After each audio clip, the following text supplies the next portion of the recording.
Bhaktinagar police station ખાતે તારીખ 2/11/25ના રોજ એક ફરિયાદ દાખલ થયેલી છે, જેમાં ફરિયાદીએ પોતાની દીકરી, જેની ઉંમર 13 વર્ષ 7 મહિનાની છે, એની સાથે એની એક ઇન્સ્ટાગ્રામથી મિત્ર થયેલી સમીનાબેન છે, તેની સાથે મિત્રતા થયેલી. મિત્રતાના આધારે સમીનાબેન તેના બોયફ્રેન્ડ ફૈજાન છે, ફૈજાન સાથે મળી અને એમને એક સતીશ વિજયભાઈ ગોહિલની એમને ઓળખાણ કરાવેલી પછી તેની સાથે મોકલી.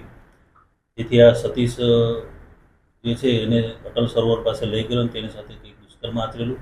દુષ્કર્મ આચર્યા બાદ આ જે સમીરા છે એ એના પોતાના ઘરે મોરબી લઈ ગયેલી. મોરબી ખાતે જ્યાં આગળ લઈ ગયેલી ત્યાં આગળ એનો ભાઈ આફતાબ રફીકભાઈ કરીને હતો, એને પણ આ એની સાથે અડપલા કરી અને જાતીય સતામણી કરેલી છે એ બાબતનો ગુનો દાખલ કરવામાં આવેલો હતો.